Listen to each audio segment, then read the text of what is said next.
오늘의 말씀은 말라기 2장 1절에서 9절 말씀입니다.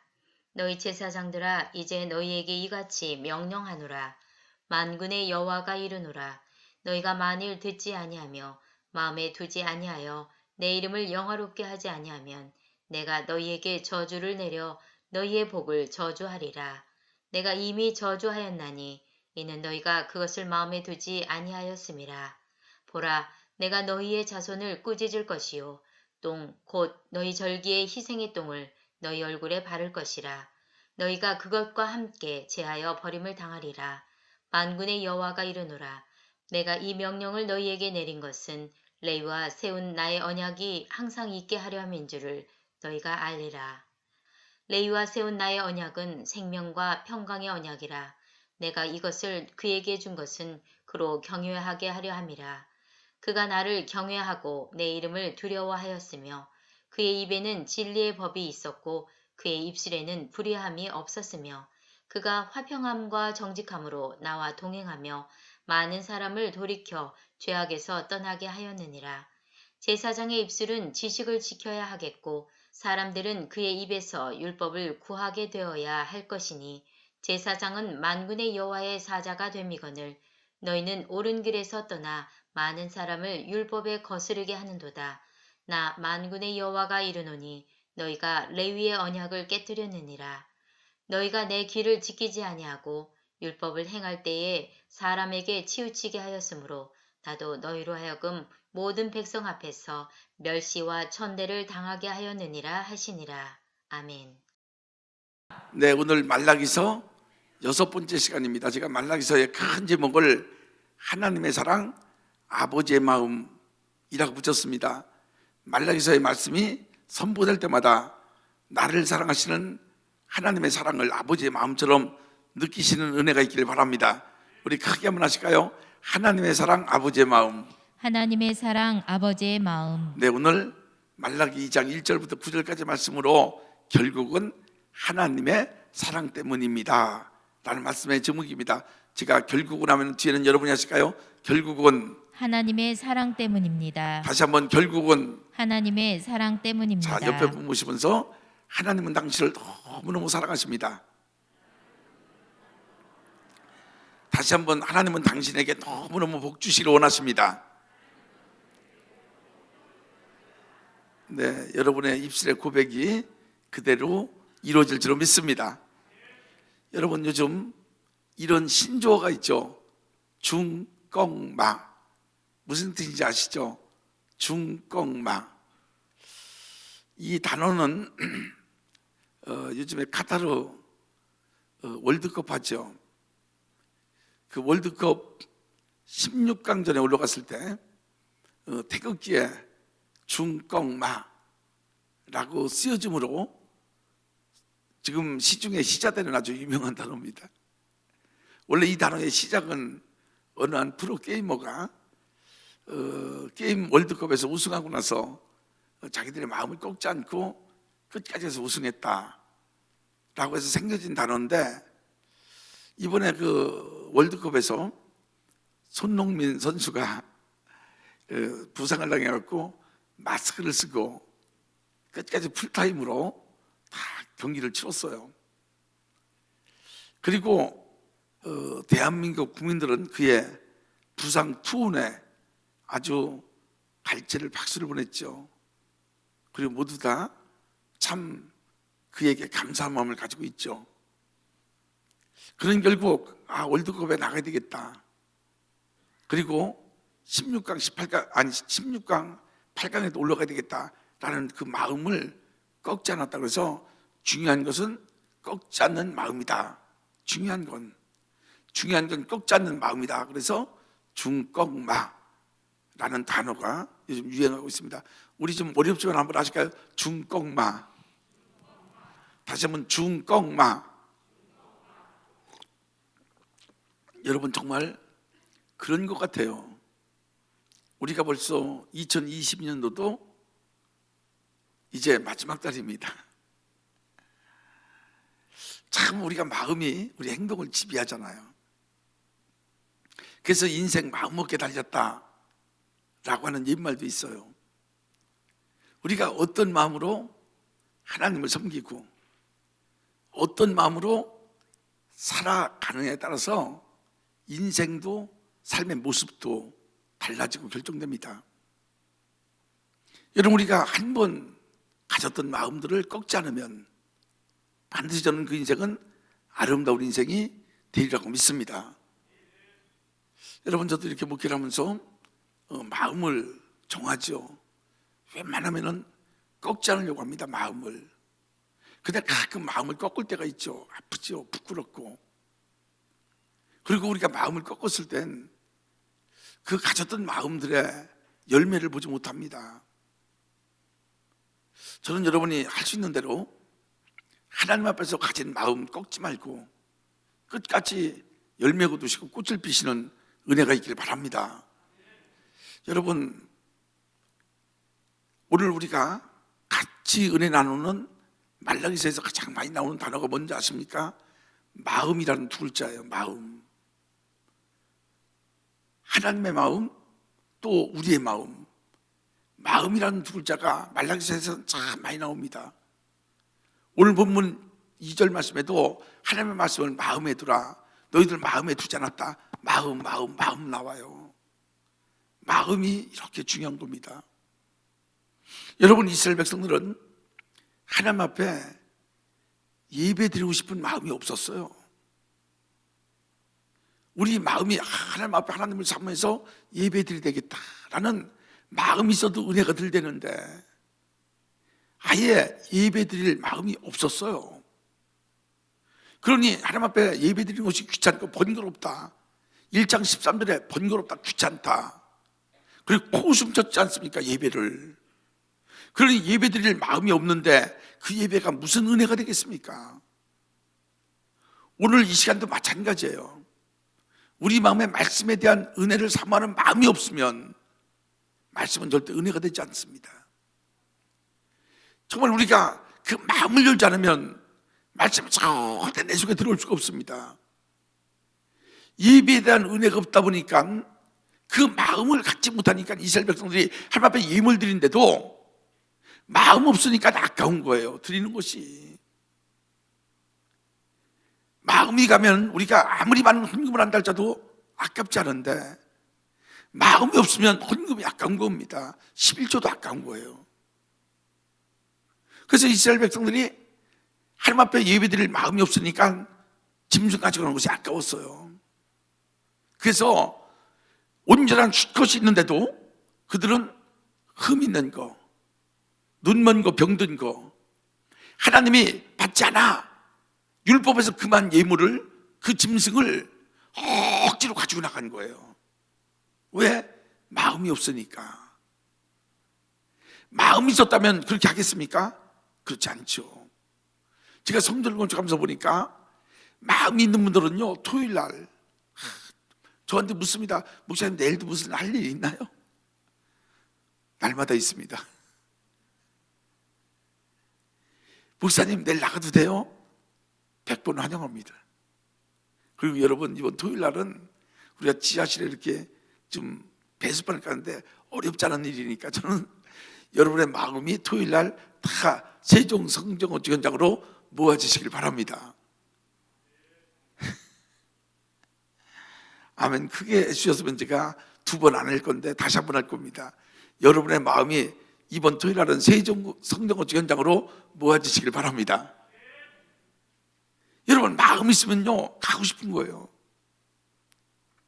마음 있으면 하고 싶습니다. 우리가 저녁마다 당직도 마찬가지예요.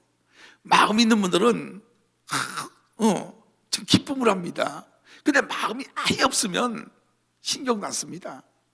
쳐다보지도 않습니다. 마음인 거예요.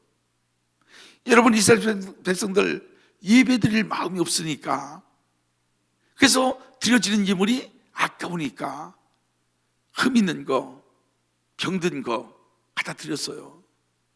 그랬더니 하나님이 나 이거 받지 않겠다는 거죠. 예배도 받지 않고 제물도 받지 않겠다. 하나님이 아주 굉장히 화가 나셨어요. 그래서 말라기서를 보면은 하나님이 화가 나신 것이 늘 느껴집니다. 그리고 말씀이 참 무겁습니다. 제가 이 무거운 말씀을요 가볍게 전하려고 저도 굉장히 노력하는 거예요. 말씀이 참 무겁고 어느 때는 엄중하고 그 말씀의 무게감이 꽉 느껴집니다. 그렇게 하나님이 그들의 마음 없는 예배, 아까워서 달달 떠는 헌금 가지고 화가 나셨어요. 그래서 2장 1절서부터 하나님이 명령하십니다. 말라기를 통해서 너희들 이런 예배 드리지 마. 제발 이런 예배 드리지 마. 내가 성전문을 닫을 자가 있었으면 좋겠다. 이런 예배 그만하자. 이런 예배를 계속하면 너희의 복이 저주가 될 것이고 너희 얼굴에 똥칠한다, 수치를 당한다 라고 강력하게 명령하십니다. 자, 그런데 여러분, 성경이 여기서 끝났다면 우리가 성경의 말씀이 얼마나 무섭습니까? 하나님 우리를 매를 때리는 곳에서 끝났다면요 날마다 하나님은 무서운 하나님이에요. 그런데 성경은 무섭고 엄중하지만 결국에는 우리에게 소망을 주시고 은혜를 더하시고 결국은 그 말씀 우리에게 복이 됨을 믿으시길 바랍니다. 우리를 때리시다가도 결국은 우리를 사랑하셔서 우리를 안고 울어주시는 그 아버지의 마음으로 우리를 사랑하시는 그 하나님의 사랑이 성경에 그대로 기록되어 있습니다. 그래서 오늘 첫 번째 말씀은 결국은 하나님은 우리에게 소망과 은혜를 주십니다.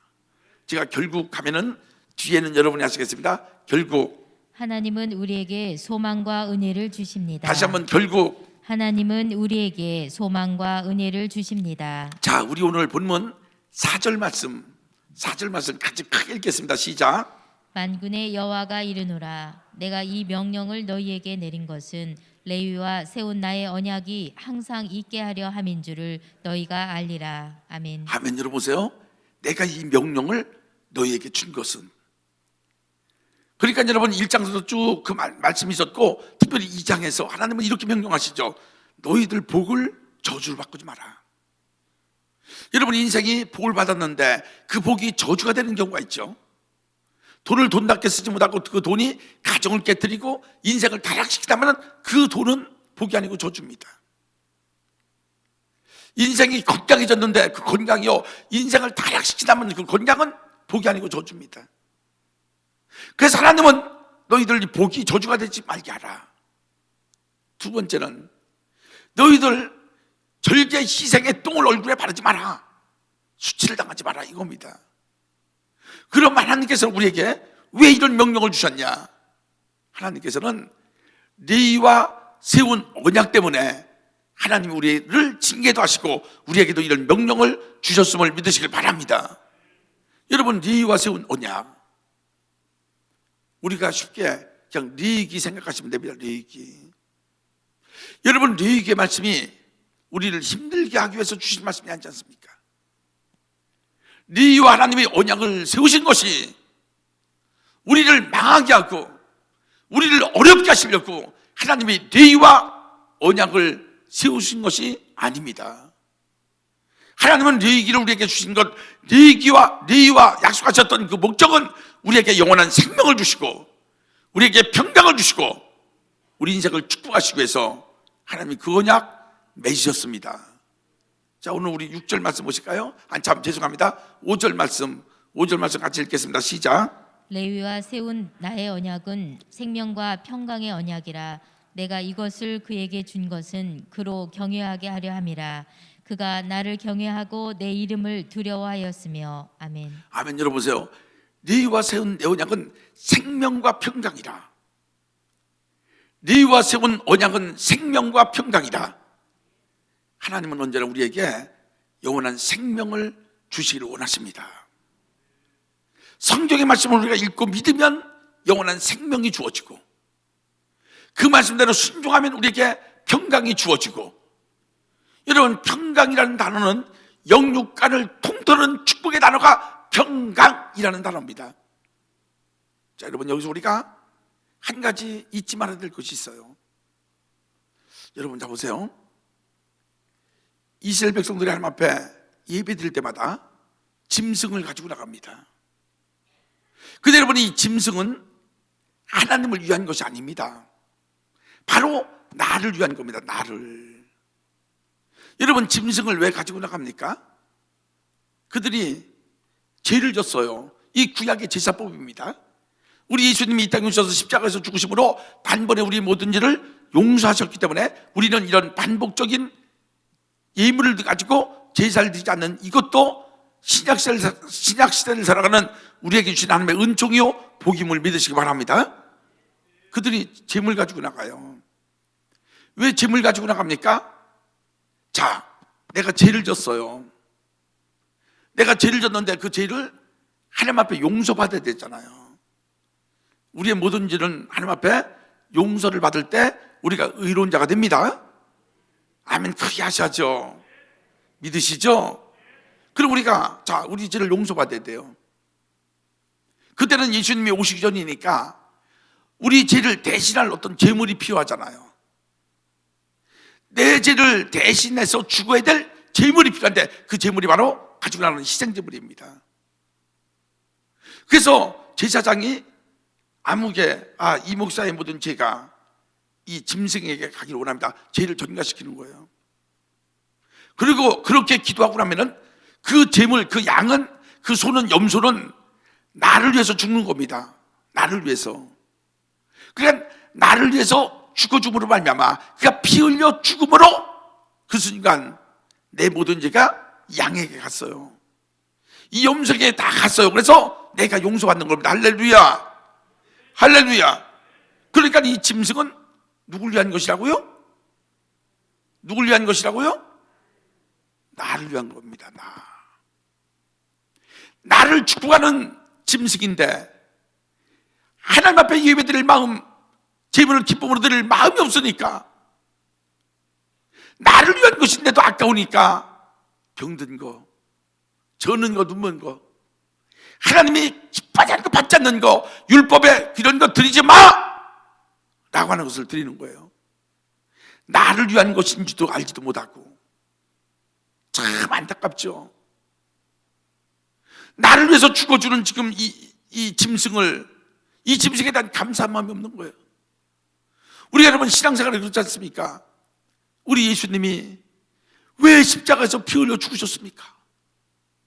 그분이 왜 십자가에서 그렇게 고통당하셨고, 채찍에 맞으셨고, 창에 찔렸고, 가시관 치셨고, 목마르다 그 갈증을 호소하시면서 십자가에서 죽으셨습니까? 바로 나를 위해서 나의 모든 죄를 다 용서하시고 나를 하나님의 구원 백성 삼으시기 위해서 그분이 십자가에서 죽으셨습니다. 나를 위한 십자가예요. 그 십자가가. 여러분, 성경은 그렇게 말씀하십니다. 나를 위한 제물이었다고. 자, 오늘 우리가 사역박람회를 해요. 여러분이 아마 들어오시다가 들어오는 입구가 좀 바뀌었다 라고 느끼셨을 거예요. 저 아이디어가 우리 수석 장로님 아이디어신 것 같아요. 여러분, 제가 새벽에도 말씀드렸는데 외국에 여행 가면, 특별히 미국 가면은요 그런 일들을 많이 봅니다. 뉴욕은 전 세계 상업의 1등하는 도시 아닙니까? 그럼 거기에 탑 오브 더 락이라든지 아니면 월드 트레이드 센터 같은데 이렇게 100층이 넘는 큰 건물이에요. 거기 한 100층 정도 올라가서 보면은 뉴욕의 모든 전경이 다 보입니다. 동서남북 야경까지. 그리고 이렇게 이제 내려와요. 아주 고속 엘리베이터가 그 100층 올라간데도 한 15초 만에 15초 30초 만에 쫙 올라갔다 쫙 내려옵니다. 그러면은 들어갈 때는 1층에서 들어갔는데 내려올 때는 한 3층 정도 돼요. 그리고 딱 엘리베이터에서 내려오면은 가는 통로가 원웨이예요. 근데 그 원웨이로 쭉 가면서 뭐가 있는가? 여기는 기념품 가게 같은 그 스토어예요. 가면서 뭐 옷도 팔고 기념품도 팔고 뭐도 팔고 화장품도 팔고 보석도 팔고 쭉 사람이 선택의 길이 없어요. 그 길로만 쭉 가야 돼. 그러면서 사람이 견물생심이라고 보면 사잖아요. 오늘 여러분 사역박람회를 위해서 여러분 나가실 때 저기 끝에문으로 나가셔서 쭉 가다 보면은 여기는 예배위원회가 있고 저기서는 또 우리 이동 장로님이 전도 특공대 들어오세요, 찬양대 들어오세요 라고 여러분에게 호객행위를 하실 거예요. 근데 여러분 자 보세요. 그 직분이 누굴 위한 겁니까? 여러분이 찬양대 직분이 누굴 위한 겁니까? 여러분이 행사위원회 헌신하는 것이 누굴 위한 것입니까? 여러분이 교육위원회 가서 교사로 헌신하는 것이 누굴 위한 것입니까? 오늘 하나님이 나를 축복하시기 위해서, 아멘 하셔야죠. 나에게 생명과 평강을 주시기 위해서 하나님이 허락하신 직분입니다. 오늘 우리는 이것을 잊으면 안 돼요. 여러분, 말라기 시대 이스라엘 백성들은 이것을 알지 못했어요. 예배도 나를 위해서 드리는 것이다. 제물도 나를 위해서 드리는 것이다. 찬양도 나를 위해서 드리는 것이다. 저 모든 것들이 직분도 나를 위한 것이다. 나의 축복을 위한 것이다. 라는 것을 알지 못하니까 그들이 하나님이 책망하시는, 하나님이 받지도 않으시는 그런 예배, 그런 예물을 가지고 나간 거예요. 그래서 그렇게 호되게 책망을 받고 결국은 이 말라기 시대 이런 예배 생활이 계속되다 보니까 하나님께서는요 딱 문을 닫습니다. 진짜 성전 문을 닫으셨어요. 어느 때까지? 400년 동안 예수님이 오실 때까지. 그래서 오늘도 이 말씀을 믿음 안에 붙잡으시고, 결국은 하나님은 징계하시지만, 야단치시지만 우리에게 소망과 평강을 주시기 위해서 뒤와 맺은 언약을 오늘 우리에게 다시 한번 상기시키심을 믿으시면 아멘. 두 번째입니다. 결국 하나님의 관심은 사람에게 있었습니다. 자, 제가 결국 하면은 뒤에는 여러분이 하시겠습니다. 결국 하나님의 관심은 사람이었습니다. 다시 한번 결국 하나님의 관심은 사람이었습니다. 자, 우리 오늘 본문 6절 말씀 같이 크게 읽겠습니다. 시작. 그의 입에는 진리의 법이 있었고 그의 입술에는 불의함이 없었으며 그가 화평함과 정직함으로 나와 동행하며 많은 사람을 돌이켜 죄악에서 떠나게 하였느니라. 아멘. 이 말씀은요 리에 대한 말씀이에요. 하나님이 리와 언약을 맺었더니 그는 화평하고 진실했어요. 그 화평하고 진실함으로 하나님과 동행했습니다. 하나님과 동행하면서 많은 사람들을 돌이켜서 죄악에서 떠나게 하였느니라. 저는 이 말씀이 우리 모두에게 그대로 임하기를 바랍니다. 여러분, 하나님이 여러분과 동행하심으로 여러분이 만나는 모든 사람들을 돌이켜서 죄악에서 떠나게 하시는, 할렐루야, 그 은혜가 있기를 간절히 소망합니다. 여러분, 지금은 우리가 사실 그런 때예요.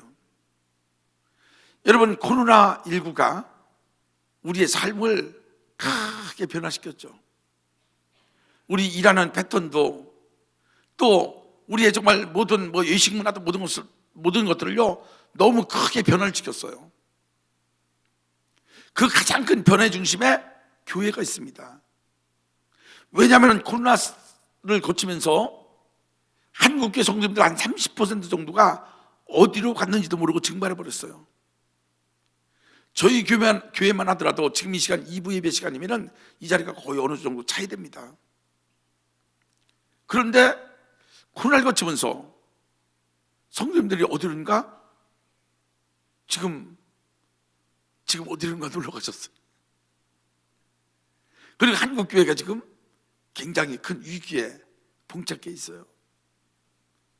여러분, 코로나를 거치면서 많은 목사님들이 교회 사역이 안 되니까, 작은 개척교회 목사님들이 사역이 안 되니까 대리운전을 하시고 다른 직업을 가지시고 가장 쉽게 편의점을 하시고, 그 지금 한국의 편의점 10%는 목사님들이 한다는 그런 정말 유머가 있을 만큼 많은 분들이 편의점을 하셔요. 그리고 많은 부목사님들도 코로나 시대를 거치면서 사역해서 교회에서 이렇게 생활이 안 되니까 그분들이 다른 아르바이트를 하십니다. 그리고 아르바이트를 하다 보니까 이분들이 그냥 사역하면 힘들고 해서 그렇게 하다 보니까 요즘 목사님들이 없어요. 성도님들도 참 많이 세상을 나갔어요. 여러분, 지금 오늘 우리에게 주어진 사명이 뭐냐? 그 사명은 많은 사람들을 돌이켜 지역에서 떠나 하나님께로 인도하는 것, 많은 사람들을 하나님 앞에 인도하는 것, 이것이 오늘 우리에게 주신 사명이에요. 하나님은 이스라엘 백성들에게 내 관심은 결국 한 사람이다, 너희처럼 하나님과 동행하며 많은 사람들을 돌이켜 지역에서 떠나 내게로 돌아오게 하는 것, 그것이 너희들에게 준 내 사명이다 라고 말씀하십니다. 이제 여러분, 우리도 누군가를 만난 날짜도 그들을 지역에서 떠나 하나님께 인도하는 믿음의 아름다운 전도자들 다 되시기를 주의 이름으로 축복합니다. 여러분, 우리 이두영 장로님은 우성대학교에서 아이들을 가르치시는데 매주 2명씩 전도하셔요. 자기 제자들을. 그래서 요즘 우리 이 청년부에 청년들이 많아졌어요. 오늘 우리 둔곡지구에 아파트가 입주하고 있어요. 대강 아파트가 입주하고 있어요. 우리 전사님들, 우리 집사님들, 권사님들 다 할마다 나가셔요. 여러분, 지금은 이런 대면 전도가 안 된다고 그래요. 물론 저도 이해합니다. 그런데 진짜 가장 중요한 것이 뭐냐? 사람을 만나는 거예요. 그리고 성경은 우리가 전도받는 열매를 맺어서 우리가 아름다운 것이 아니고 복음을 전하는 자들의 발이 아름답다. 그냥 복음을 전하러 나가는 그 말 자체가 아름다운 거예요. 그래서 날마다 전도하시죠. 그러다 보니까 오늘도 아주 귀한 두 부부가 저에게 이렇게 등록을 하시고, 여러분, 결국 하나님의 관심은 사람이라는 것을 이제는 우리는 잊으면 안 됩니다. 할렐루야. 근데 이스라엘 백성들은요, 그런 삶을 살지 못했어요. 그들은 그렇게 하나님께서 아버지의 마음으로 사랑하시고 그들을 때리시다가도 소망과 평강을 주시고 그렇게 또 사람들을 돌이켜서 지역에서 떠나게 하라고 말씀하셨는데도 결국 그들은 그런 삶을 살지 못했습니다. 자, 오늘 본문 9절 말씀을 같이 한번 읽겠습니다. 시작. 너희가 내 길을 지키지 아니하고 율법을 행할 때에 사람에게 치우치게 하였으므로 나도 너희로 하여금 모든 백성 앞에서 멸시와 천대를 당하게 하였느니라 하시니라. 아멘. 여러분 보세요.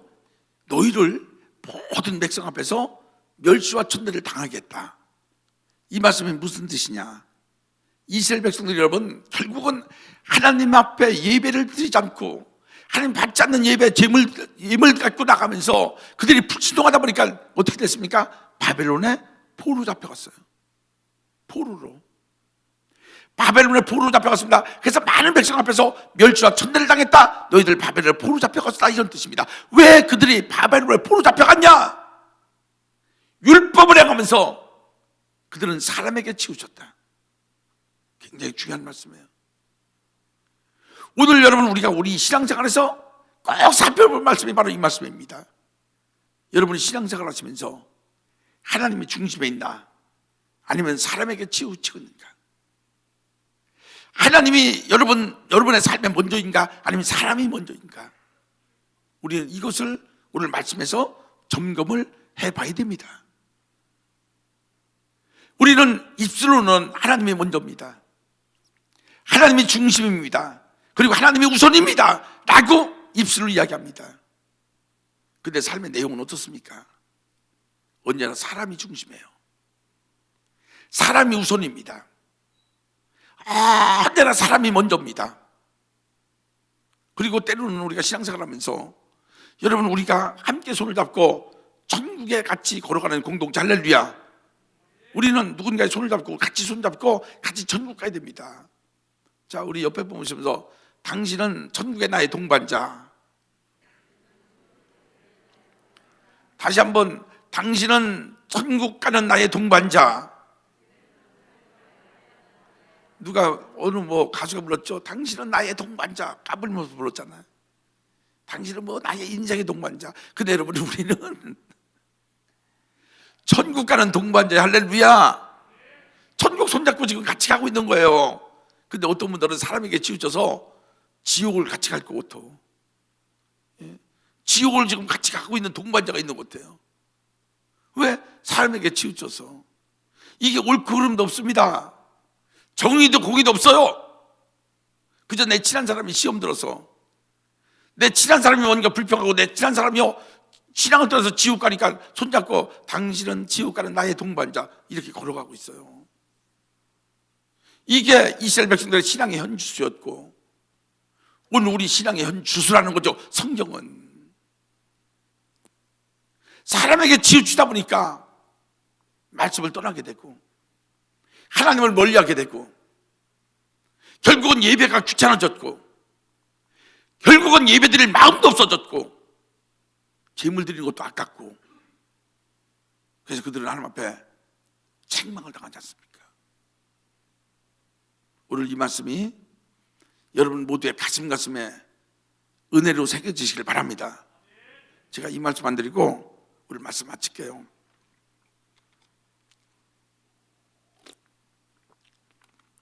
이 이야기는 아주 오래되지도 않았고 아주 바로 직전의 이야기도 아니고, 사건이 이루어진 것은 작년이고 한 1년 정도 됐고, 그 결론은 지금부터 한 2달 전의 이야기입니다. 어느 서울에 아들과 딸, 남매를 둔 부부가 살고 있었습니다. 참 열심히 살았습니다. 그 남자분의 할머니가 시골에서 교회를 지었고, 그래서 그분은 그저 그냥 모태신앙입니다. 모태신앙인데 열심히 하지도 않고 그냥 교회를 안 가면 안 되고, 그래서 교회를 다니시는 이라고 제가 말씀드렸습니다. 하나님을 크게 믿는 것이 아니고 교회를 다니시는 거예요. 근데 그 부인은 하나님을 열심히 믿습니다. 열심히 교회 봉사하고 열심히 믿는 분이에요. 그 가정에 위로 딸이고 밑에 아들인데, 어느 가정이든지 고3 때 이런 문제 있지 않습니까? 주일날도 교회 가야 되냐, 학교 가야 되냐, 학교 보내죠. 주일날도 고등부 먼저 가냐, 학원 가냐, 학원 먼저 보내지 않습니까? 우리가 대부분의 가정이 다 그렇습니다. 그래도 우리 대전명수교는 우리 아이들요 참 고등부도 열심히 나와서 저는 감사함을 드립니다. 그런데 이 가정도 여전히 교회보다는 학교, 고등부보다는 학원을 보내다 보니까 아이들의 믿음이 하나님을 떠났어요.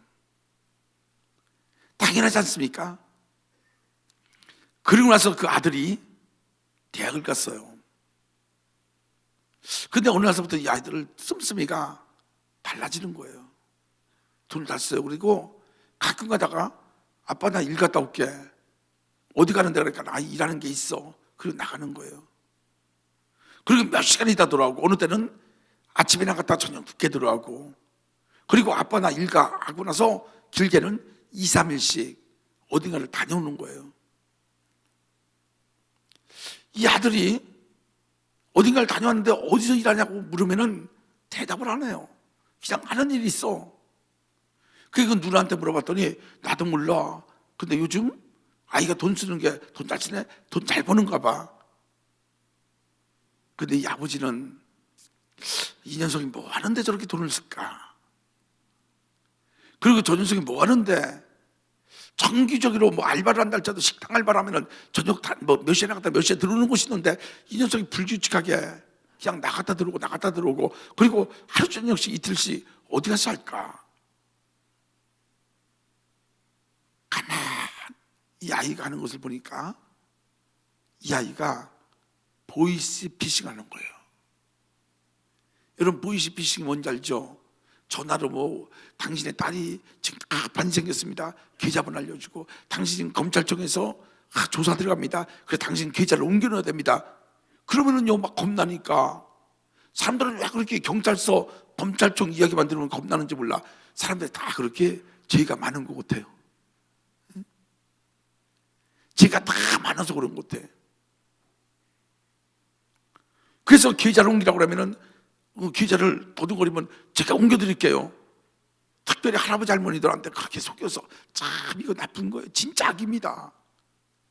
어떻게 남을 전화로 속여서 남의 돈을 그렇게 강제로 빼앗아 먹는 이런 악이 어디 있습니까? 저는 그런 보이스피싱하는 사람들, 강제로 성폭력하는 사람들, 그리고 스토킹하다 사람들 괴롭히는 사람들은 나는 영원히 저기 어디 섬 같은 데 갖다 가둬놨으면 좋겠어요. 진짜 옛날 중세시대처럼 저 무인도 섬 같은 데 가서 갖다 놓고 너 거기서 먹고 살고 살든 죽든지 그러다 빠피온 같은 사람 한 사람 나오면 할 수 없고. 예?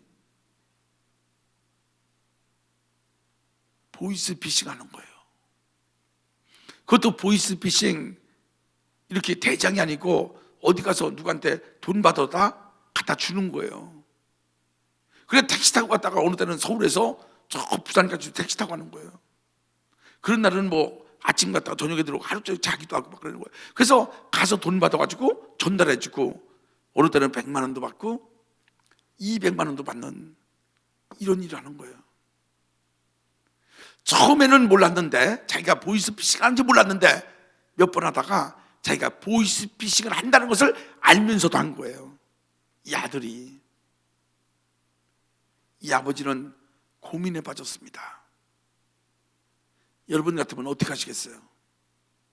아들이 그런 일 한다면, 물론 우리는 아니지만 딸이 그런 일 한다면 여러분 같으면 어떻게 하시겠어요? 내가 우리 이두영 장로님한테 물어봤어. 만약 아들이 그런다면 어떡하냐 그랬더니 몽둥이로 두드려 팬다. 나가지도 못하게 가둬놓는다. 반 잡는다. 다 한다는 거예요, 자기는. 우리 같으면 어떻게 할 것 같습니까? 진짜 난리가 나겠죠. 그래서 이 아버지는 자기 아내와 상의를 했어요. 그랬더니 그 자기 아내는 절대 우리 아들은 그럴 일이 없다 안 믿더라는 거예요. 그래서 이 아버지가 이 아들에게 너 그거 하지 마라 라고 했더니 이 아들이요 막 반항하는 거예요. 그럼 아버지가 나한테 돈 줄래요? 내가 쓸 돈 줄래요? 라고 하면서 아버지에게 막 반항하는 거예요. 이 아버지는 가슴이 너무 아팠어요. 아무리 이야기를 하고 열흘 동안 20일 동안 했는데 이 아들이요 나중 때는 아버지한테 막 아버지하고 싸우고 달려들고 술 먹고 들어와서 막 행패를 부리고 도저히 말이 안 되더라는 거예요. 그리고 내가 보이스피싱에서 이렇게 돈 모아놨는데 아버지한테 이런 돈 주셨습니까? 라고 하면서 아빠 돈 드릴까요? 여기까지 간 거예요. 이 아버지는 할 수 없이 양심과 신앙하고 아들의 범죄하고 갈등을 느끼기 시작했어요. 그래도 우리 가정이 20년 가정인데 우리 할머니가 시골에서 교회를 세워서 늘 우리 어머니 말씀대로 할머니의 믿음 때문에 우리는 형통하게 산다라고 말씀하셨는데, 그리고 어떻든 열심히 하든 열심히 하든 안 하든 그래도 평생을 못된 신앙으로 교회를 다녔는데 이렇게 하면 안 된다. 그래서 이 아버지는 고민하고 처음으로 막 교회를 나가서 새벽에 기도하다가 경찰서를 찾아간 거예요. 신앙과 자기 아들 그 가운데서 아들한테 치우치지 않고 신앙에 치우친 거예요. 경찰서를 찾아가서 우리 아들이 이런 일을 합니다. 제발 처벌해 주세요. 그리고 우리 아들이 제발 새 사람 될 수 있도록 도와주세요. 그 아들은 결국 아버지 때문에 교도소를 갔습니다. 감옥을 갔어요. 아버지는 눈물로 탄원서를 판사에게 보냈습니다. 그 엄마도 판사님에게 탄원서 보냈어요. 신앙의 양심으로 도저히 우리 아들이 범죄에 빠져 있는 것을 볼 수가 없었습니다. 아들을 감옥에 보내고 싶은 아버지가 어디 있겠습니까? 아들이 철장에 갇혀 있는데 편하게 발 뻗고 잘 엄마가 어디 있습니까? 그런데 우리 아들이 이런 범죄에서 나와서 새 사람 될 수 있다면 우리는 5년이든 10년이든 기다릴 수 있습니다. 그런데 판사님 선처를 해주세요. 여러분, 알고도 보이스피싱에 관여를 했다면 형이 높답니다. 3년도 5년도 7년도 10년도 받는데요. 그런데 이 판사님은 신앙과 아들의 범죄, 아들에게 정말 그 중간에서 갈등하다가 양심과 신앙을 선택하고 아들에게 치우지 않던 아버지의 그 사랑 때문에 그 아들에게 집행유예를 내렸어요. 한 2달 전 이야기입니다. 사랑하는 성도 여러분, 우리가 언제나 가장 먼저 우선할 것, 우리 마음의 중심이 저는 사람이 아니고 하나님의 말씀에 있기를 바랍니다. 그리고 교회 그 직분에 여러분의 마음이 머물기를 바랍니다. 그리고 아름다운 예배, 아름다운 헌신이 나를 위한 것임을 다시 한번 고백하며 여러분의 흐트러진 마음을 꼭 믿음으로 모으는 그런 귀한 은혜가 이 시간 여러분 모두에게 있기를 주님의 이름으로 간절히 기원하고 축복합니다.